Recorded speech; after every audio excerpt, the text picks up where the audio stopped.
Olá, hoje nós vamos apresentar o Dr.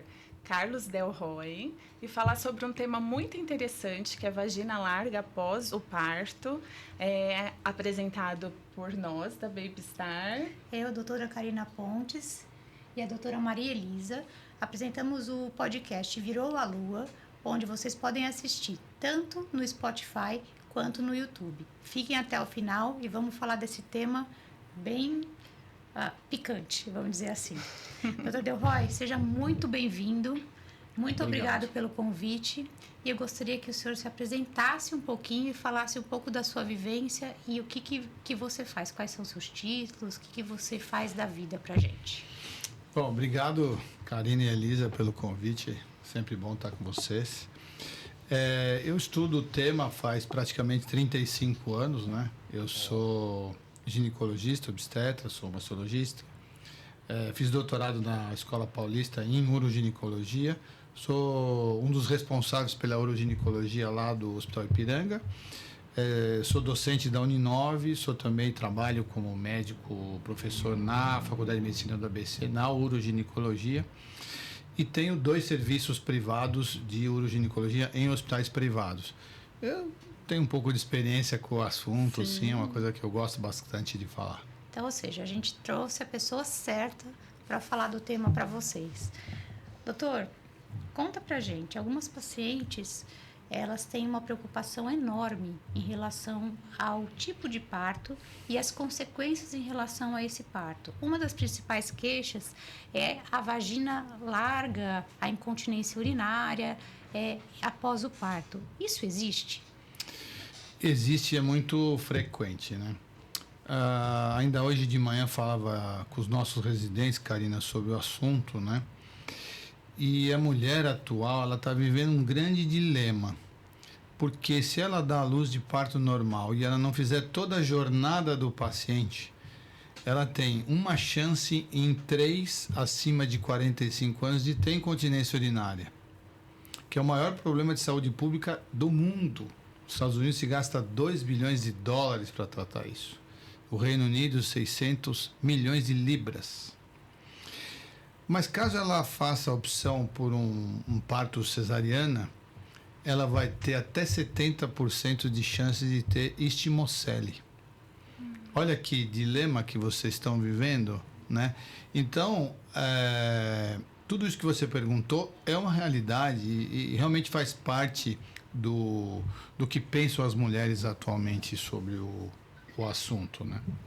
E o que é istimocele, doutor? Istimocele é uma falha da cicatrização da cesárea. Quando você aproxima os tecidos, ficam ali, no termo em inglês, niche ou nicho. E cada vez mais, vocês que trabalham com imagem, vocês sabem isso, que é cada vez mais frequente, né? Recentemente nós ganhamos um trabalho lá na Faculdade do ABC, corrigindo essa técnica por via vaginal. E a gente ganhou muito mais, e é muito mais factível para o nosso Brasil do que fazer por laparoscopia ou até por robô, né?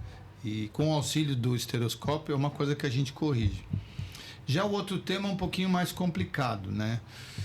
Demanda toda uma adaptação do assoalho pélvico a essa nova, vamos dizer, essa nova missão que a mulher aponta, né? Que é ser mãe. Tem mesmo, esse termo é uma adaptação, né? A vagina larga, ou é uma adaptação do inglês de vaginal laxity, né? E hoje, o congresso da Urogineco faz 15 dias que aconteceu, a gente discutiu muito isso. Vocês vão começar a ver um questionário de qualidade de vida sobre o assunto, muito facinho de aplicar, né? Então, para que a gente aplica? O que é um questionário de qualidade de vida, né? É uma série de perguntas que você faz antes e depois de nascer para saber para você poder avaliar objetivamente essa queixa que a mulher tem. É uma queixa importante, né? As mulheres ginecologistas não gostam muito do termo, não é legal do ponto de vista do feminismo, mas ela existe como queixa, sim. E ela é importante e a gente tem que acolher essas pessoas. Cada vez mais no consultório a gente vai falar um pouquinho de tratamento mais para frente, aí conversamos disso. E como que é essa sensação de vagina larga para a mulher? Todas essas questões, Elisa, do assoalho pélvico, ela traz uma condição para a mulher que é muito ruim, que é a vergonha. Que é a vergonha de falar que perde urina, a vergonha que perde um flato, um pum, e a vergonha de que quando fica excitada se sente larga e o marido se queixa disso, que ela não tem sensação ou que ela não dá sensação a ele. E aí começa uma discussão entre um lado A e o lado B, que eu não vou aqui pegar, mas que ela acontece. E a gente escuta isso e procura acolher e entender. 100% das pessoas que eu entrevisto, 100%, quando eu toco no assunto sexualidade, que eu percebo que a queixa é essa, 100% das mulheres choram. Por conta do quê? De se sentir envergonhada. De se sentir, entendi. E elas não se abrem. Geralmente, se você não pergunta, não é uma resposta espontânea. Isso é importante, inclusive, para os médicos que assistem a gente, inclusive alguns residentes, abordarem. Porque muitas vezes a gente pergunta, tudo bem, o que a senhora está sentindo? E isso não é uma queixa, então, pelo que o senhor está falando, direta. A gente tem que fazer uma busca ativa. Exatamente, você usou o melhor termo. Quando a gente trabalha no consultório ou quando a gente ensina, a gente aprende também. 35 anos ensinando, a gente aprende. Então eu sempre faço 6 perguntas para os meus pacientes, né? Como come, como dorme, como faz xixi, como faz cocô, como menstrua e como tem relação. A maioria dos ginecologistas, eles não sabem que aquele modelo que a gente aprendeu de Master e Johnson não existe mais. Hoje é o modelo da Rosemarie Basson, que é diferente. E isso, se você não buscar, Karina, você não vai. Nenhuma pessoa vai chegar na sua frente e vai dizer assim, olha, meu marido está reclamando que eu tô larga. Ela morre de vergonha de falar. Você tem que explicar em que situação, como é que é a sua vida sexual prazerosa, quantas vezes é, como não é. E aquele monte de mito aí, né? O normal pela Sociedade Internacional de Sexologia é um casal com mais de 40 anos, ele tem relação 2 vezes por semana, a relação dura entre 3 e 7 minutos e o pênis não mede mais do que 13, 15 centímetros. O resto é falácia, né? Mas veja só, uma pessoa que passa pelo ritual do parto normal, vamos dizer assim, que as mulheres foram idealizadas pela natureza para isso, e ela tem esse sinal, esse sintoma, e ela não encontra onde ela fala, ela vai cada vez ficando mais envergonhada. Sim. Entendeu? E hoje a gente tem um armamentário tão grande, científico, não do ângulo... Como é que eu vou usar a palavra aqui? Não científico, para não falar outra coisa, né? E existe alguma prevenção contra isso? Assim... Excelente pergunta. Hoje de manhã eu fiz um exercício com os residentes e alunos. Vamos perguntar para o ChatGPT como é que a gente conduz um trabalho de parto. O que a gente faz para não ter a lesão do assoalho pélvico durante o desprendimento, né? A aula era de Oasis, né? Que é o trauma do assoalho pélvico. E o ChatGPT deu toda a situação e lá no finzinho devemos ter uma excelente equipe médica. Aí eu parei e falei, olha, isso é o mais importante, o resto é só copiar e colar. Então, assim, você tem que preparar-se para isso. A paciente, como mulher, ela tem que trabalhar o seu corpo, ela tem que fazer fisioterapia pélvica durante todo o pré-natal, toda a jornada pré-natal, esse é um nome bacana a gente guardar. Não aumentar de peso, ter um feto adequado, ter um bom obstetra, ter um bom imagenologista que dê uma condição, até porque, uma coisa que eu vou falar para vocês que é muito interessante no final, para ela poder ter um bom, ou seja, se tiver uma pelve pequena para um nenê grande não dá certo, e se tiver uma relação de conteúdo continente, em inglês clearance, então hoje é possível vocês medirem a circunferência do polo cefálico e também medir a circunferência do hiato genital para saber se tem conteúdo continente. Se você percebe que não, Você decide. Então, o GPT, a Ayrton, qualquer inteligência artificial que você quiser, ela não vai conseguir decidir. Você ainda como ser humano, você que vai dar essa opção. Falar, olha, você engordou, o neném é grande, você não tem. Ah, mas eu quero dar. Bom, então você tem que saber das desvantagens que você tem. Não, mas eu quero... bom, eu fiz tudo, eu fiz certinho tal, eu vou ter uma boa assistência pré-natal, eu vou ter uma boa assistência anestésica, eu vou cumprir com tudo isso, eu tenho uma boa equipe, a chance de dar certo aumenta muito mais. Ficou claro? E vamos dizer que você fez tudo isso e mesmo assim você tem a vagina larga. O que você pode fazer? Aí a gente pode pensar em várias soluções. Primeira dela, entender como é que é a vida sexual dela. Se é uma vida de relação penetrativa, esse é o termo atual, ou não. Se assim for, se é um casal homoafetivo, não é homoafetivo, né? A gente está falando para uma comunidade que a gente não sabe, vamos pensar num casal heterossexual. Primeira coisa.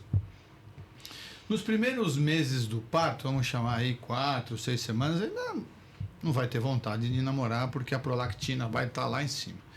Passou essa fase, já voltou a vontade de namorar. E mesmo assim, hoje a gente tem uma ferramenta muito legal que, junto com a fisioterapia, é o laser. O laser mais comum, mais barato, é o laser de CO2. Tem diversas marcas aí e a gente programa ele de acordo. Alguns deles já vêm com um set pré-setado, que você vai adequando e vai... É impressionante, porque o laser lubrifica, porque traz colágeno e traz sangue para dentro da vagina, mas mais do que isso, ele dá a sensação de que ativou a musculatura. Então, assim, o laser, o fim da amamentação e a fisioterapia traz ela de volta para a sua vida de antes. Entendi. Isso só ocorre no parto normal? Na cesárea, quando a mulher tem o parto cesárea, isso não acontece? Menos, Karina. Lógico, vamos separar o que é desejo, arousal em inglês, e o que é libido. Libido, vontade, outro desejo, tá? Se as coisas estão alinhadas, ok. No parto cesáreo é mais rápido porque não teve o trauma do assoalho pélvico. Então a chance dela estar se sentindo larga é menor. Porém, se ela entrou em trabalho de parto, dilatou, não concluiu, ela vai também estar exposta ao risco disso. Entendeu? Entendi. Então a gente precisa separar. O que é comum às duas situações, tanto o parto abdominal quanto o parto vaginal, é a secura do genital.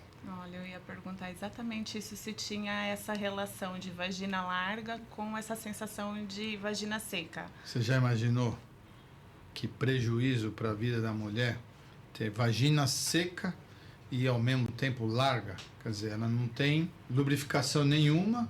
Sim. E ela tem a vagina larga. Ou ela tem a vagina larga e lubrifica e ela se sente... Putz, o termo é ruim, não vou falar. F. Entendeu? Não, e fica até dolorida a relação sexual sem essa lubrificação. Então, não é uma coisa prazerosa. O ato não é prazeroso. E não é nem desejo. Não é saudável, né? Não é... Eu não sei dizer se a palavra é saudável. Se vocês são mulheres, vocês entendem muito mais do que prazeroso. Isso. Eu acho que prazeroso. Tem que ser, né? Tem que ser. Você já está ali com a mama de 3 vezes o tamanho normal. 3 vezes. A barriga não diminuiu. Não demora. A prolactina estourada. A última coisa que você vai pensar é nisso. Assim. Né? Só que o companheiro está lá batendo na sua porta.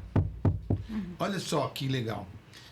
Em culturas de origem britânica, tipo as ex-colônias britânicas, a Commonwealth, aí, então quem nasce na Irlanda, na Inglaterra, na Austrália, no Paquistão, você sabe quanto tempo eles têm a licença médica?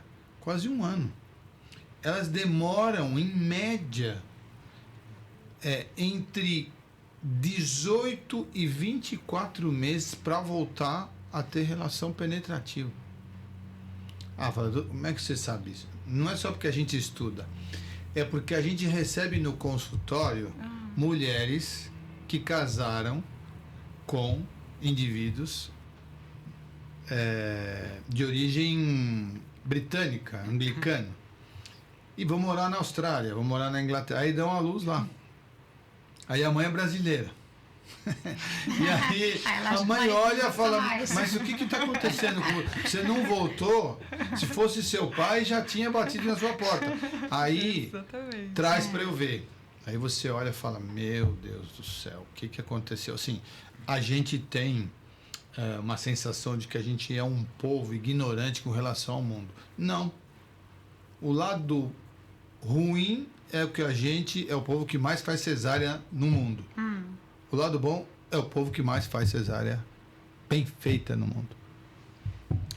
Vocês não sei se você teve essa chance, Karina, de receber algum estrangeiro. Eu sempre tenho estrangeiro que vem aqui. Ele pergunta quantas partes cesáreo eu fiz. Eu falei, até onde eu fiz, sei lá, 5.000. Cara, como assim? Eu fiz 50 na minha vida. Então, assim, a gente faz muito bem feito. Entenderam? Então, o que está em jogo aí, Elisa, é escolher. Como que a gente vai escolher? Quem que vai decidir? Você vai ter que ser muito parceiro dessa paciente. Eu tenho uma briga enorme, assim, vou dizer briga, porque algumas pacientes ficam realmente meio bravas com a gente durante o pré-natal, em relação à manutenção do peso. Quando eu falo para elas, olha, é importante, a gente não está falando de estética, a gente está falando em relação ao parto, seja ele normal, inclusive se na cesárea, se eu tenho um bebê muito grande, eu aumento o risco de sangramento, até de desinserção do útero, né? Quando a abertura da cesárea, ela corre para todos os lados. E ontem eu estava com uma paciente diabética lá no Ipiranga e ela chegou e estava tudo bem, porque eu tinha falado para ela que da outra vez, eu ia internar ela se ela não melhorasse o perfil. Aí ela, tudo bem para quem? Só se for para você. Aí ela falou, olha, todo mundo lá no meu trabalho te conhece, de tanto amor que eu tô, de tanta fome que eu tenho. Elas têm fome, mas eu tento muito falar com elas em relação a isso. É em relação ao parto, é em relação ao feto, é em relação a tudo. E exercício físico, além da fisioterapia? Fundamental. Esse cuidado que você está tendo com as suas... Eu sei o cuidado que você tem lá com o pré-natal, seus residentes, seus alunos, é justamente controlar essa pessoa, essa mulher, né? Em que ela fique aí com um aumento de 110% do peso. Então, se ela pesa 70, 7 quilos, máximo 8. E como é que é isso? Passando fome. Mas para não passar fome, ela pode comer um pouco mais, desde que ela faça mais exercício resistido. Se faz exercício resistido, você controla a sua insulina. E para o assoalho pélvico, o exercício, além da fisioterapia pélvica, porque a gente sabe que é bem específico. Boa. Você imagina que uma pessoa que faz crossfit salta essa altura aqui do chão, 90, 100 centímetros, tem um assoalho pélvico forte. Sim, mas ele não aguenta tudo isso, ele não foi projetado para isso. Então a gente tem a incontinência das atletas, entendeu? Olha. Então assim, uma gestante que já está lá com aumento do peso sobre esse assoalho, ela vai fazer agachamento? Não. Ela vai fazer o quê? Piscina com cinturão de aço, ou aço não, chumbo na cintura e resistência nas pernas. Você sabe aquelas asinhas que nem o do Batman, assim? Você coloca e faz na piscina. Você cria uma tremenda resistência sem ter pressão sobre as suas articulações.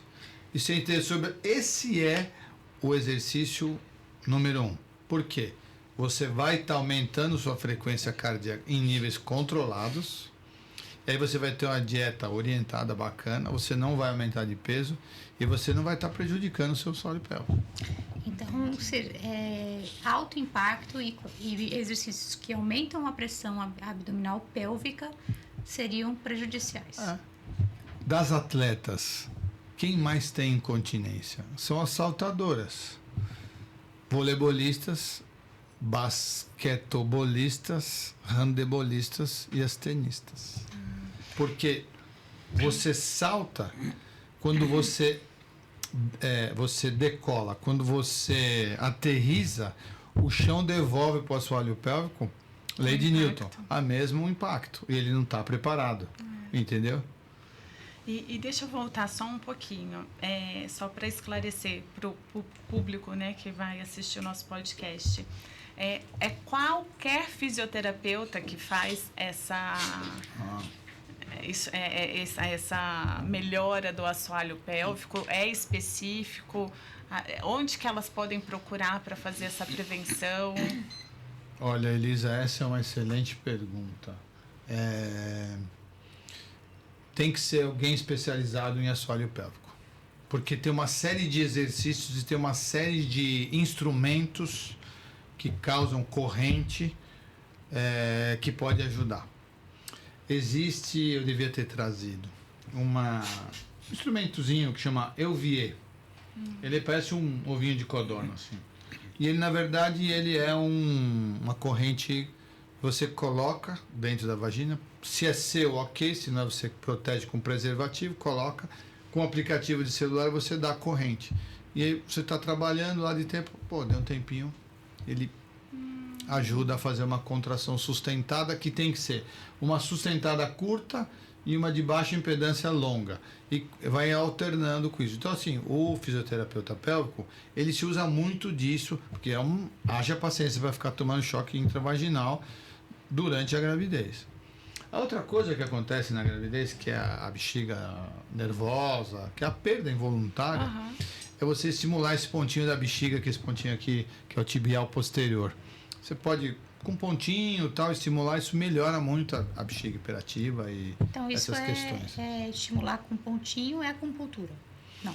Pode ser acupuntura ou pode ser com corrente elétrica. Eu que sou estudioso do tema, porque não existe especialidade de uroginecologia no Brasil, né? Quem se intitula está se intitulando errado. A gente é um estudioso do tema. Eu não vivo sem. Eu tenho que ter alguém que me auxilia, porque a jornada do paciente precisa das duas coisas, né? Sim. E se eu for tirar o fator de risco parto, aquela mulher que nunca engravidou, que opta por não ter gestações, enfim, existe um percentual de mulheres que, apesar de nunca terem gestado, vão desenvolver esse tipo de sintomatologia? Sim, senhora. Por quê? Porque na fisiologia feminina você tem dois eventos muito importantes: a menarca e a menopausa. A menopausa não é um período, a menopausa é um evento, a última menstruação. O período climatério, envelhecimento, mudança do padrão do colágeno, tendência, aumento de peso, pouca qualidade de vida, sim. Por isso que é frequente. Lembra daquele estudo americano, o WHI? Que já está aí nos seus 20 anos de segmento? No WHI, metade da população do WHI, metade, Women's Health Initiative, metade tem algum tipo de distopia genital. Independente de ter gestado ou não, independente de ter parto vaginal ou não, entendeu? O processo de envelhecimento é o que faz isso, né? O que a gente precisa tomar cuidado é sempre acolher essa pessoa nas diversas fases. Por isso que é empolgante ser ginecologista, viu, Elisa? Eu sei que você é cardio, mas assim, é empolgante por isso que você pode mudar de acordo com o que você quiser. Sim. Né? De manhã eu estava falando, quando você dá a luz de parto normal, você tem uma chance em 10 de ter prolapso. Quem vai ser? Não sei. O maior estudioso do mundo, que é o John DeLance, da Universidade de Michigan, agora ele se aposentou. Meu ídolo, sempre estudei, conheço pessoalmente. Ele fala, é aleatório. Eu não sei dizer quem. Você tem uma família de mulheres que tem, você vai ter mais chance. Mas isso não precisa ser médico nem estudioso. Por quê? Ora, sua avó teve 8 filhos, sua mãe teve 3, você teve 2. Como é que é? É por número de partos ou é ou uma propensão, não sei. O que é prolapso mesmo? Prolapso é quando a bexiga, o intestino, ele avança por dentro Da da vagina. E fica para fora. A mulher tem a ele sensação... vai... É aquela útero baixo que as mulheres Útero falam. baixo, bexiga baixa, cirurgia de períneo, perine, vagina larga. Toda essa sensação, ela tá nesse contexto aí. Então a gente já viu que tem um impacto sexual, portanto, na vida... na vida social dessa mulher. A partir do momento que, assim... É só em relação à vagina larga, eu acho que ainda ela consegue manter dentro da tua casa. O problema é quando ainda ela começa a ter uma incontinência urinária. Isso atrapalha... Tudo é problema, óbvio, né? Mas quando progride, eu acho que é uma progressão. Karina, essa é a pergunta do milhão, né? Eu ainda tenho lá nas minhas redes sociais, eu sempre começo assim. O recado é para você... que ainda perde urina e não procura ajuda. Por quê? Se você olhar uma mulher que tem perda de urina, ela entrega, quando ela chega perto lá da hora da minha entrevista, eu já sei. Ela está com o braço cruzado, ela está com o semblante fechado e de vestes escuras. Porque quando ela perde, se ela perder numa roupa branca, vai manchar. Quando ela está de escuro, não. Nossa, imagina o psicológico, né? Então, acho que vai de acordo com a sua pergunta, Karina. Impacta muito. Ó, você tem a cor, o cheiro, a sensação de estar sempre mal cheirosa. O medo. Vai subir no... Hã? O medo. O medo. E pior, a vergonha. Porque se você pegar as 3 patologias mais prevalentes da mulher, incontinência, câncer de mama e endometriose, cada um tem uma marca. Então, a incontinência, vergonha, o câncer de mama, o medo da morte, e a endometriose, a dor. Nas outras 2 condições, ela vai buscar tratamento. Aqui ela esconde. Você costuma receber os parceiros dessas mulheres na sua clínica? Sempre eu peço para vir. Porque muitas vezes eles não sabem do que a mulher está passando. E geralmente quando eles vão, eles têm a mesma queixa da mulher ou às vezes é uma percepção só da mulher? Ou ele percebe e não fala? Ou o que geralmente você percebe nessa... Essa pergunta é top. Quanto mais o nível intelectual seu e do seu parceiro, menos você vai ter coragem de interpelar a sua parceira sobre isso. Olha só, que coisa, né? No ambulatório, nosso especializado lá, de ambos os hospitais universitários, quando a gente toca nisso, a gente escuta umas barbaridades. Eu já tive um entreveiro com o marido de um paciente que eu quase saí às vias de fato do jeito que ele tratou. Ele falou, parece uma baranga. Jura? Parece que teve relação com outro. Nossa, isso é agressão, né? Então, realmente. está dentro desse conceito de agressão. Agora, quanto mais o seu marido ia ter coragem de falar para você que não está tendo prazer? Não. Então, assim, ele também se omite. E aí você tem um problema dentro da sua casa, como você falou. Esse problema está dentro de casa. Dificilmente ele vai sair. Vai falar com a sua mãe?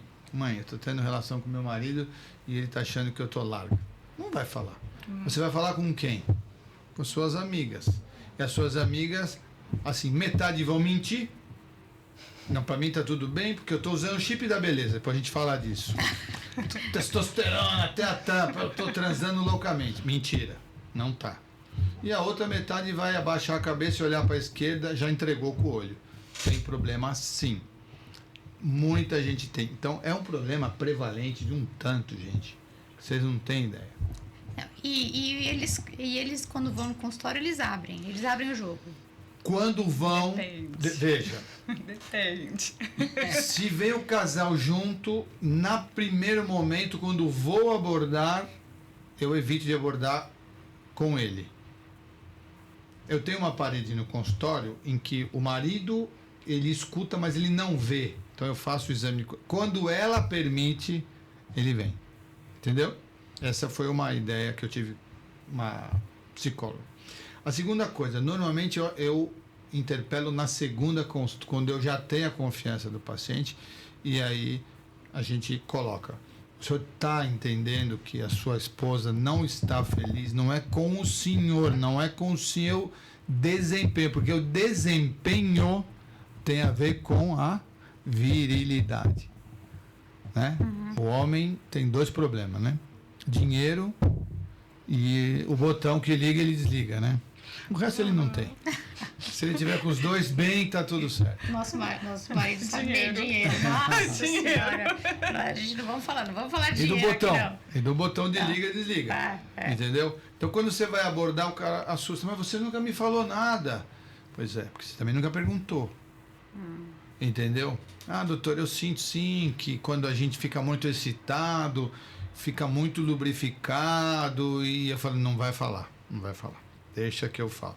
A vagina, do inglês, laxity, fica relaxada, aí fica melhor do que alargada.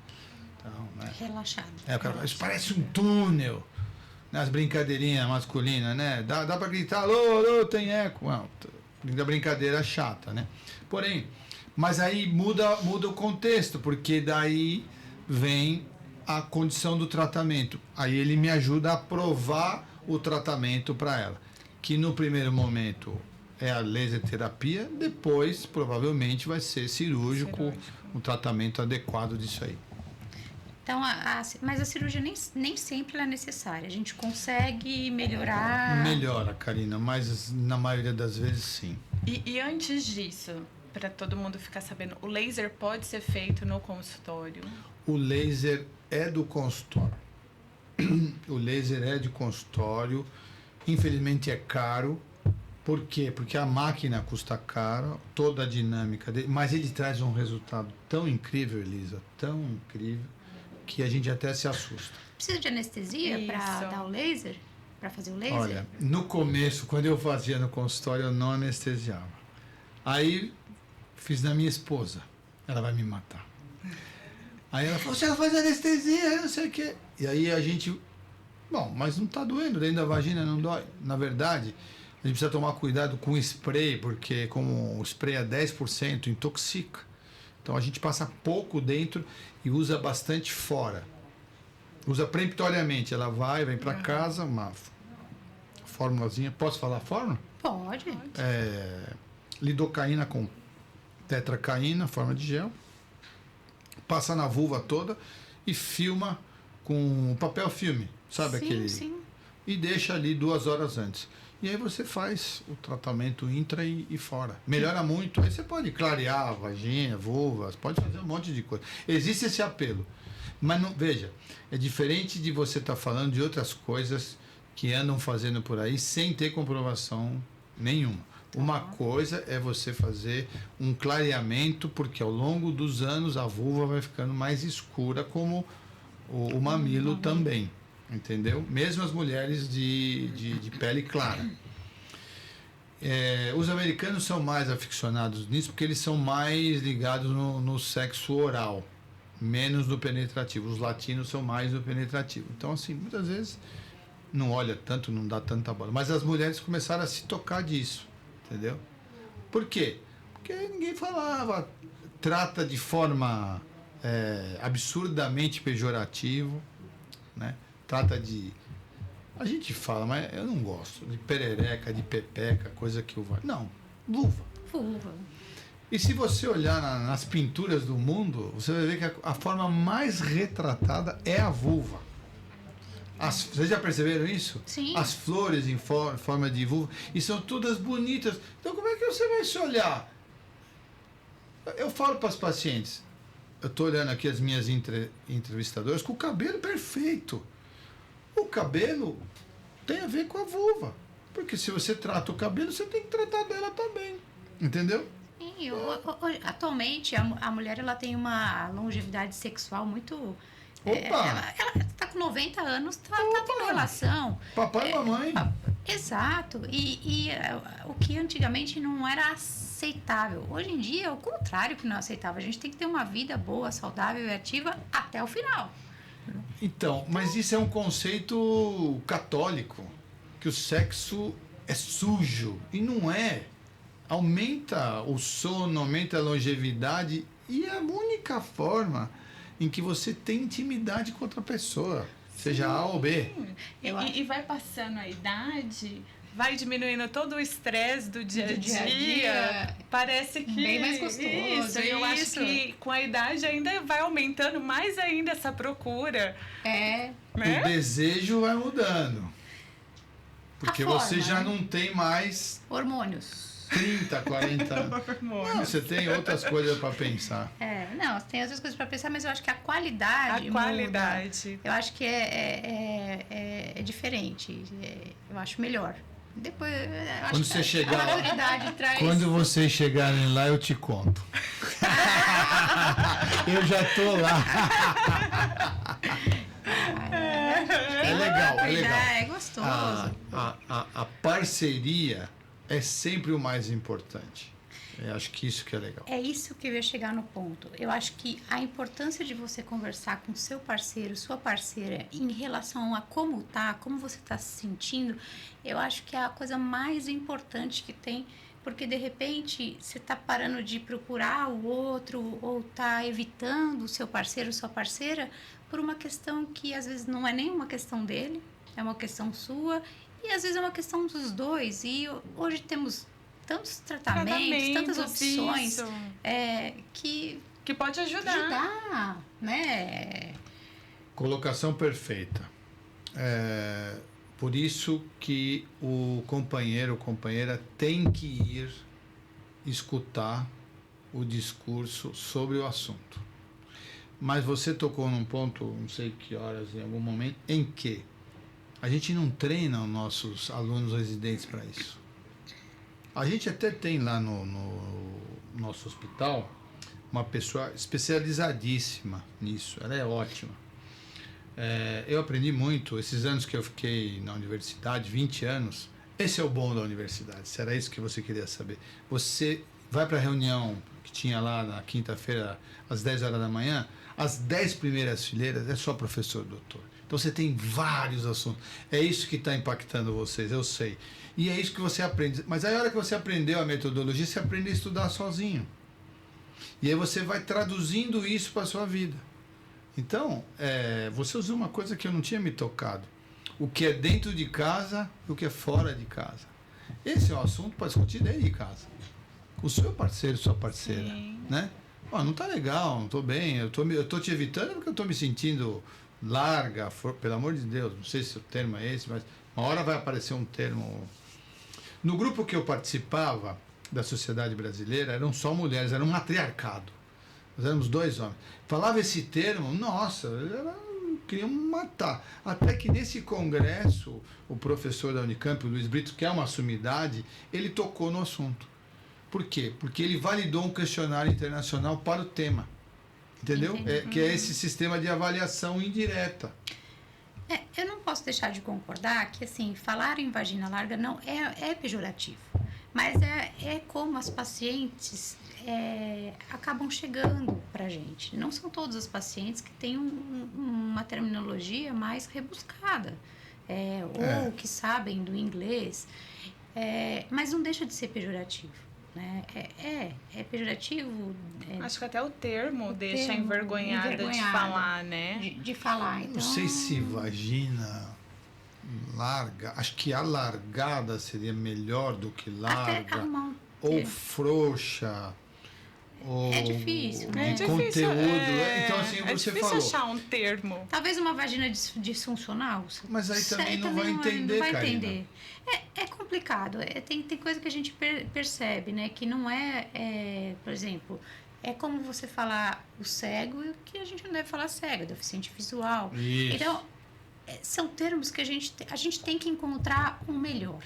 Sem dúvida. Mas sem dúvida. não... O assunto é quente. É quente. O assunto é quente, o assunto é importante. É importante conscientizar, fundamentalmente, mulheres que isso existe, sim, vão acolher. Depois, quem trata delas somos nós ginecologistas, né? Se você pensar que hoje 90% dos residentes são mulheres, como é que eles estão vendo isso? Será que eles não têm problema? Eu me intrigo com essas coisas, né? Uma coisa que é muito importante a gente dizer é que aqui a gente não está fazendo apologia ao tipo de parto, né? Sim, a gente sim. está fazendo, aqui a gente está fazendo, e veja, a gente, aqui, eu e a Elisa, a gente é super a favor do parto normal e é o que a gente mais oferece para os nossos pacientes e aconselha, inclusive. Mas isso são demandas, a gente traz aqui nesse podcast demandas que vêm das nossas pacientes. Sim. São demandas reais. E não é porque a gente incentiva o parto normal e a gente incentiva o parto normal adequado. Aquele parto normal onde vai ser bom para a mãe, vai ser bom para o bebê, vai ser bom para a família. Então, a partir do momento que as pacientes trazem demandas para a gente tem que ajudar elas a resolver. E é esse o nosso objetivo aqui. Resolver essas demandas. Eu vou contar um pouquinho de uma história para vocês. Alguns anos, quando eu fui chefe e diretor de um hospital em São Paulo, eu não vou falar o nome, existia lá o parto adequado, que foi patrocinado por um outro grande hospital junto com esse, e o termo era parto adequado, para entender tudo isso. Acerta a monta, porque eu tenho o maior conflito de interesse, porque eu ganho a vida tratando dos problemas do parto normal, vaginal. Então, eu diria para você assim, quanto mais melhor para mim. Só que eu vejo ali um sofrimento. Eu trato do sofrimento que essas mulheres têm por não se sentirem acolhidas, por elas não terem todas as escolhas na mesa. E aí você usou esse termo que já foi usado. E esse projeto acabou com esse grande hospital beneficiado e o outro morreu. E numa dessas entrevistas eu falei, olha, o termo violência obstétrica está ligado a isso, porque se toda a maternidade, doulas, todos os profissionais de saúde são do sexo feminino, quem está violentando a mulher é a própria mulher. Nossa, eu fui... Meu Deus, como é que você fala um negócio desse e tal? Vivíamos um momento político na época, não vamos falar de política, que demandava isso. O governo da época, 10 anos atrás, queria, por toda a lei, mudar a questão do parto normal, porque existia... E não foi uma forma boa, e o parto adequado não foi uma forma boa. Eu diria, Karina, que um termo legal é aquele parto acolhido, onde você coloca para ela todas as opções. Olha, se você topar não aumentar de peso, se você topar que tem que ter um nenê menos de 3,2 kg, não poderemos usar fórceps. Deveremos evitar a episiotomia quando necessária, que ela seja oportuna e que se faça. Não se trate como violência obstétrica. Se você souber que depois você vai ficar um período em que você vai se sentir com a vagina larga, muitas vezes seca, você vai precisar de fisioterapia pélvica reabilitadora. E você entender tudo isso, topado. Não fiz, e eu já operei de tudo, você sabe, me conhece há muitos anos, nada me deixou mais prazeroso na vida do que fazer um parto normal, assistido, a baixa luz, com a família, de tirar o bebê, dar para a mãe imediatamente, deixar o pai cortar o cordão. Esse é o meu depoimento. Né? Então, isso que é importante. O parto normal é bom, é possível, Sim. Mas a gente tem que tomar cuidado, a gente tem que ter todos os cuidados. O ganho de peso, cuidar da hipertensão, exercício diabetes, físico. exercício físico. Na medida do possível, a fisioterapia pélvica. Né? Você pode fazer a fisioterapia pélvica em conjunto. Você pode fazer na piscina, você aprende a contrair o assoalho pélvico preventivamente. Depois você vai para a bola, depois você vai para o epinô, que é aquela coisa... Chato para burro. Chato, mas dá um resultado. O epinô, então, é uma... O epinô... Explica pra gente o que é epinô. O epinô é uma bexiga que você coloca dentro da vagina e ele vai dilatando. até você ganhar uma certa circunferência. Se você pegar os trabalhos científicos, ele não mostrou diferença em fazer ou não fazer. Mas tem uma outra coisa que os sexólogos colocaram, que é o quê? É a percepção.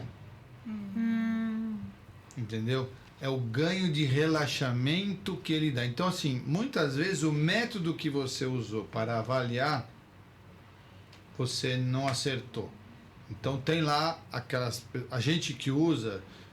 Eu tenho um dos primeiros hipnós que tem no Brasil, porque eu tinha também um outro lugar que a gente fazia estudo do assoalho pélvico, e parte do trabalho da fisioterapeuta era acolher as gestantes e dar um resultado muito bom. Mas assim, o mais importante é a percepção. É a percepção que ela tem da bola dentro da vagina dela, para ver se ela tolera aquilo.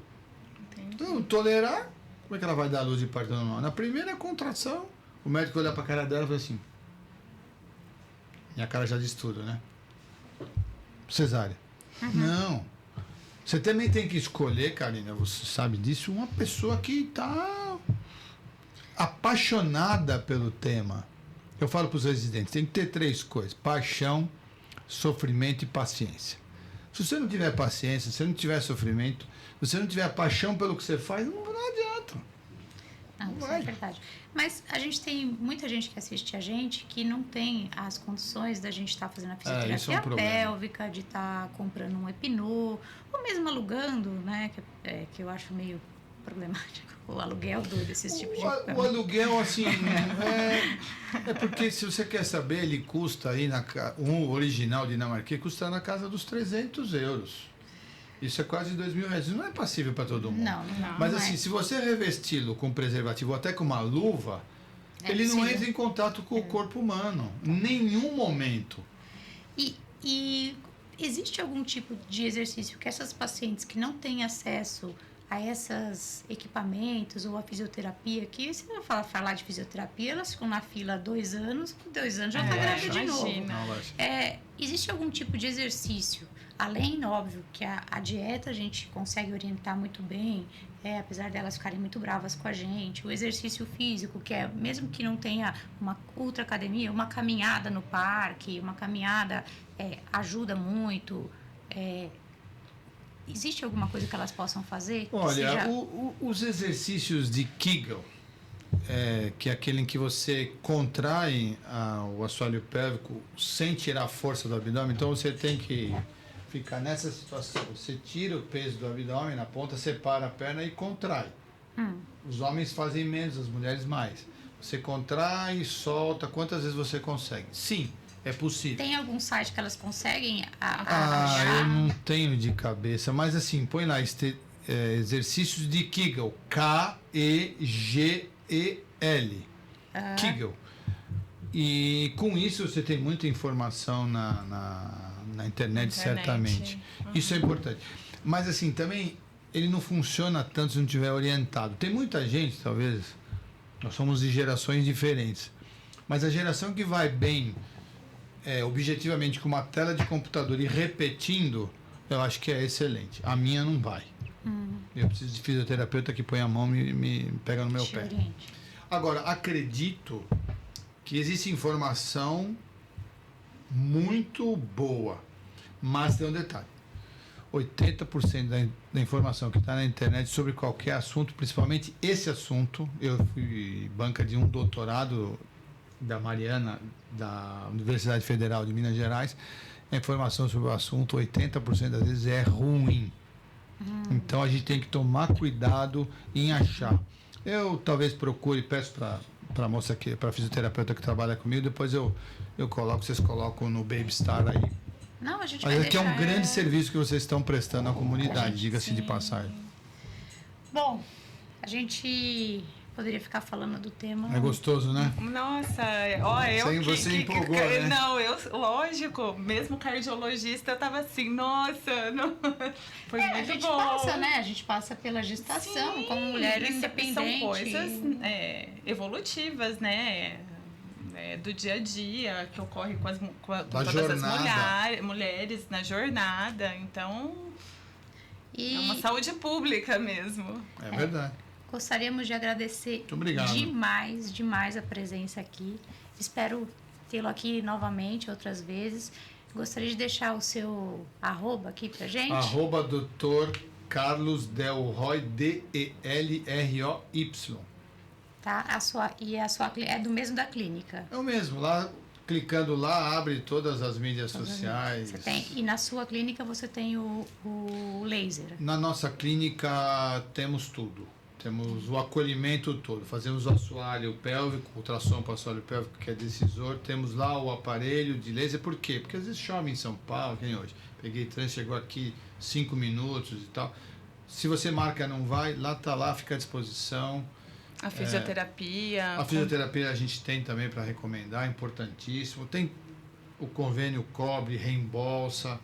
Não é problema. Fisioterapia hoje você não encaminha para a fisioterapia, você encaminha ao fisioterapeuta. Ao fisioterapeuta. Então, então a Baby Star vai começar a encaminhar. Sim, e mulherada, por favor, não fiquem presas dentro de casa achando que isso daí é uma coisa ruim. Procurem ajuda, entram em contato com o doutor.